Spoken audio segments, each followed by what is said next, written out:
बिहार में जेडीयू उम्मीदवारों की लिस्ट जारी हो गई है। मुंगेर से ललन सिंह जेडीयू के उम्मीदवार हैं, तो शिवहर से लवली आनंद को दिया गया टिकट। गोपालगंज से आलोक कुमार सुमन जेडीयू के उम्मीदवार होंगे। सीतामढ़ी से ताल ठोकेंगे देवेश चंद्र ठाकुर, तो नालंदा से कौशलेंद्र होंगे जेडीयू के उम्मीदवार। कटिहार से दुलार चंद गोस्वामी, बांका से गिरधारी यादव, वाल्मीकि नगर सुनील कुमार, शिवहर लवली आनंद, पूर्णिया संतोष कुमार, भागलपुर अजय मंडल, नालंदा कौशलेंद्र कुमार, जहानाबाद चंद्रेश्वर चंद्रवंशी, किशनगंज मुजाहिद आलम, मुंगेर ललन सिंह, बांका से गिरधारी यादव, सीवान राज विजयलक्ष्मी कुशवाहा, सीतामढ़ी देवेश चंद्र ठाकुर, मधेपुरा दिनेश चंद्र यादव, भागलपुर में अजय कुमार मंडल।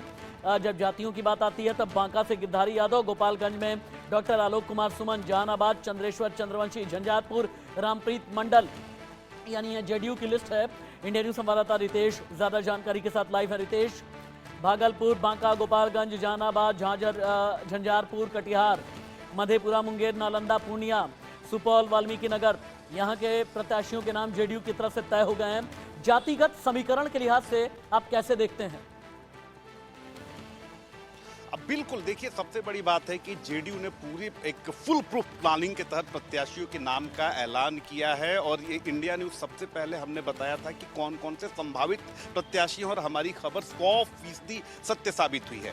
तो जो जातिगत समीकरण है, जो लोकसभा सीट है वहां पर किस जाति का दबदबा है, लोगों का रुझान क्या है, लोगों का मन मिजाज क्या है, उसी आधार पर टिकट दिया गया है। एक दो लोगों के प्रत्याशियों का भले ही नाम कट गया है, लेकिन जो प्रत्याशियों की घोषणा की गई है ये बड़ा बैलेंस्ड है। यानी जो बिहार में जो जातिगत जनगणना के बाद जो जातियों का दबदबा हो या साधने की कोशिश हो, उस फॉर्मुलेशन का जेडीयू ने अपने प्रत्याशियों के नाम के ऐलान में उसका इस्तेमाल किया है। और इसका फायदा जेडीयू को मिलेगा, क्योंकि सभी जातियों को साधने की कोशिश जेडीयू की तरफ से की गई है। काराकाट में महाबली सिंह का टिकट कटा, गया में विजय मांझी का टिकट कट गया है, सीतामढ़ी सुनील कुमार पिंटू का टिकट कटा है, उनकी जगह दिनेश चंद्र ठाकुर को उम्मीदवार बनाया गया है। सीवान में कविता सिंह का टिकट कटा, उनकी जगह राजलक्ष्मी कुशवाहा को उम्मीदवार बनाया गया है। जेडीयू ने 11 उम्मीदवार को पिछड़ा और अति पिछड़ा को टिकट दिया है। 3 सवर्ण जाति को टिकट दिया है, 1 माइनॉरिटी और 1 हरिजन जाति को टिकट दिया गया है। आपने जातिगत समीकरण तो बताए हैं, लेकिन सीवान, सीतामढ़ी, गया और काराकाट, यहाँ के टिकट कटे क्यों? हाँ, देखिए, सबसे बड़ी बात है कि देवेश चंद्र ठाकुर की अगर बात की जाए तो नीतीश कुमार के काफ़ी ही नज़दीकी नेता माने जाते हैं। और उस इलाके में अगर बात करें तो उनकी अपनी पैठ है, उनकी अपनी राजनीतिक पृष्ठभूमि है।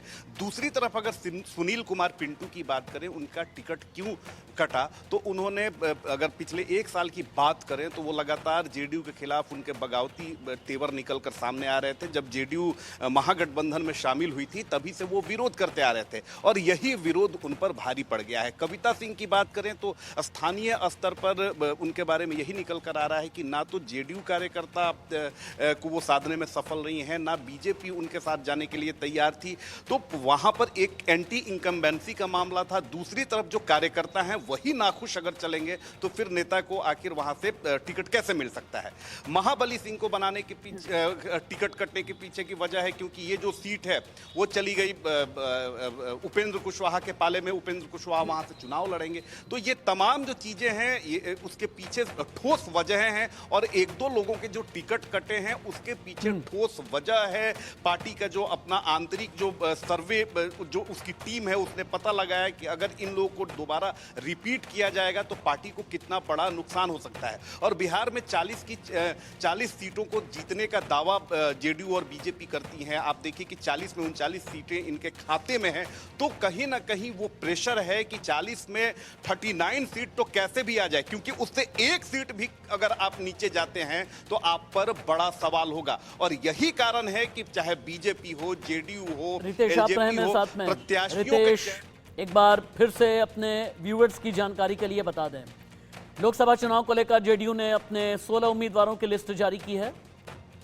वाल्मीकि नगर सुनील कुमार, शिवहर लवली आनंद, पूर्णिया संतोष कुमार, गोपालगंज आलोक कुमार सुमन, भागलपुर अजय मंडल, नालंदा कौशलेंद्र कुमार, जहानाबाद चंद्रेश्वर चंद्रवंशी, किशनगंज मुजाहिद आलम, मुंगेर ललन सिंह, बांका गिरधारी यादव, सीवान में राज विजयलक्ष्मी कुशवाहा, सीतामढ़ी देवेश चंद्र ठाकुर, मधेपुरा दिनेश चंद्र यादव, और इसके अलावा शिवहर, सीतामढ़ी, सीवान और किशनगंज में टिकट बदल दिए गए हैं। काराकाट, गया, सीतामढ़ी, सिवान, यहां पर टिकट कट गया है और जिनके टिकट कटे हैं वो आगे कितना बड़ा चैलेंज पेश करेंगे, ये बहुत बड़ा सवाल है। रितेश के पास हम चलें, उससे पहले बिहार में सीट बंटवारे को लेकर के एक और बहुत बड़ी खबर मेरे पास में आ गई है। सीट बंटवारे पर इंडिया अलायंस के अंदर भी बहुत नाराजगी होने लगी है। बिहार में कांग्रेस 9 सीट की मांग पर अभी भी अड़ी है। पूर्णिया सीट को लेकर के भी तकरार है। लालू तेजस्वी दिल्ली जा सकते हैं, अभी की यह बहुत बड़ी खबर है, सूत्रों के हवाले से मिल रही है। इंडिया अलायंस के अंदर घमासान हो गया है। बिहार में कांग्रेस 9 सीट मांग ही रही है, पूर्णिया सीट को लेकर के भी तकरार है। रितेश, वो कौन सी 9 सीट है जो कांग्रेस की तरफ से डिमांड की जा रही है? इंडिया अलायंस के अंदर जो घमासान मचा है, इस पर अंदर की खबर आपके पास क्या है? बिल्कुल घमासान मचा हुआ है और घमासान अब इस हद तक मचा हुआ है कि अगर आने वाले समय में ये गठबंधन टूट जाता है, यानी बिहार में इंडिया अलायंस जो है वो स्प्लिट हो जाता है, तो कोई बहुत बड़ा इसमें चौंकाने वाली बात नहीं होगी। क्योंकि देखिए, अभी तक इंडिया अलायंस में सीट शेयरिंग नहीं हुई है। कांग्रेस लगातार 9 से 10 सीटों की मांग पर अड़ी हुई है, लेकिन दूसरी तरफ देखिए कि आरजेडी किस तरह से एक एक कर प्रत्याशियों को सिंबल तक उसने बांटना शुरू कर दिया है। और यही कारण है कि इसको लेकर ना सिर्फ कांग्रेस में नाराजगी है, बल्कि वाम दलों में भी नाराजगी है। और यही कारण है कि अब वाम दलों ने भी अपने प्रत्याशियों की घोषणा करना शुरू कर दिया है। और ये सबसे बड़ी वजह है। पप्पू यादव ने भी बहुत बड़ा बयान दिया है। बिहार में कई पॉलिटिकल स्टोरीज डेवलप होने लगी हैं। पप्पू यादव ने कहा, मैं सिर्फ पूर्णिया से ही चुनाव लड़ूंगा और कहीं नहीं जाऊंगा। पूर्णिया को किसी भी कीमत पर मैं छोड़ूंगा नहीं। पप्पू यादव ने कहा, मधेपुरा से लड़ने को मना कर चुका हूं। कांग्रेस नेतृत्व का मुझ पर पूरा भरोसा है। बीमा भारती भी पूर्णिया से लड़ सकती हैं चुनाव, जो अभी का ताज़ा अपडेट आ रहा है।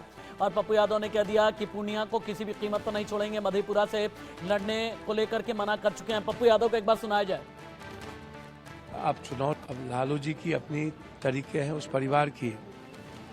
वो चाहते थे कि मैं मधेपुरा चुनाव लड़ूं। मैंने उन्हें मना कर दिया था कि मैं मधेपुरा नहीं लड़ूंगा सर, एज ए बेटे की तरह मैं आपकी मदद करूंगा, आप चुनाव लड़ाएं, मैं पूर्णिया नहीं छोड़ सकता।